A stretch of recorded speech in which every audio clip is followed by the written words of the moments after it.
EPALiam Fox hit out at the EU for acting like a gang by trying to bully UK in. The Brexit talksHis warning came after the European Commission yesterday slapped the government with a demand for more than £2.4 billion of underpaid customs duties on cheap Chinese fashion imports. A senior Downing Street official said. The government did not recognise the figure. Dr. Fox, one of the leading Brexit supporters in the cabinet, spoke out during an appearance at the British Chambers of Commerce annual conference in Westminster yesterday.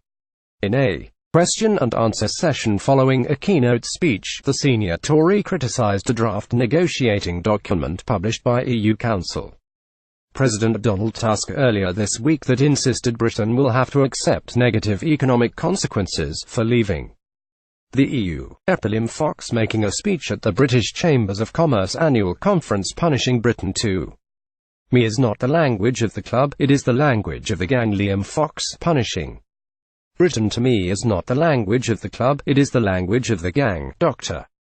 Fox told the conference, I do believe rationality and common sense will win the day if we conduct ourselves with decorum and patience. It is in all our interests to keep the temperature down. In his speech, Drive, Fox rubbished suggestions from Remainers that Brexit would tip Britain into an economic black hole. The International Trade Secretary told the business leaders at the conference, there are great prizes for our economy as we leave the EU in this era of globalization if we have the courage to grasp them.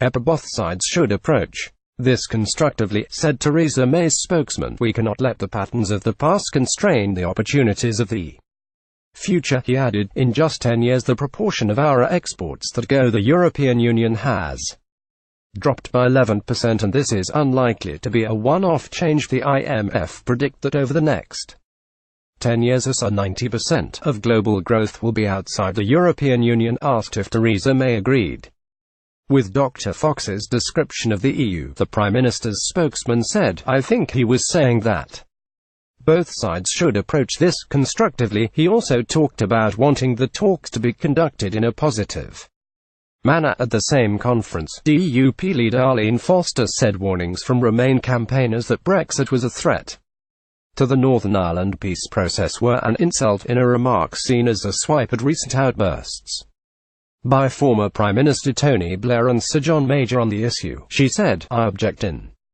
the strongest possible terms to people who have limited experience of the troubles in Northern Ireland throwing threats of violence around as some kind of bargaining chip in this negotiating process. To do so is an insult to the people of Northern Ireland who worked so hard to bring peace to our country, she added. I want to see an optimistic, sensible and pragmatic approach to Brexit. EPADUP leader Arlene Foster wants to see an optimistic, sensible and pragmatic approach to Brexit. In his opening address to the conference, British Chambers of Commerce President Francis Martin urged both sides in the Brexit negotiations to get on with the job. The time for political posturing on both sides is over. The time for getting stuck into the detail and answering those real-world business questions has arrived. Otherwise there's the very real possibility that we will see business hiring less, investing less, or worst of all, looking elsewhere for future growth, he said.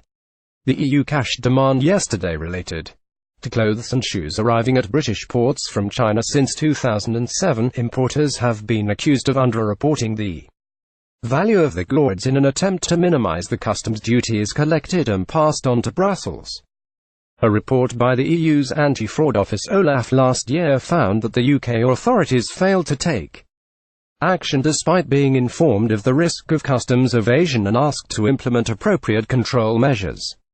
The Commission calculates that the UK's failure to clamp down on the undervaluation fraud scheme resulted in a loss to the EU budget totaling €2.7 billion, £2.4 billion. Wednesday, January 31, 2018, British Prime Minister Theresa May speaks during a joint press conference with Chinese Premier Li Keqiang announcing its decision to send a letter of formal notice, the European Commission said in a statement, despite having been informed of the risks of fraud relating to the importation of textiles and footwear originating in the People's Republic of China since 2007, and despite having been asked to take appropriate risk control measures, the United Kingdom failed to take action to prevent the fraud. The United Kingdom is liable for the financial consequences of its infringements of EU legislation. The OLAF report found that UK importers evaded a large amount of customs duties by using fictitious and false invoices and incorrect customs value declarations. There was a dramatic increase in the scale of the fraud. Between 2011 and 2017, the Prime Minister's spokesman said, "We will carefully examine the formal notice from the Commission and respond in due course, but we do not recognize the European Commission's estimate of alleged duty loss. We take customs fraud very seriously, as our track record proves, and we continue to work with our European partners and evolve our response as new threats emerge."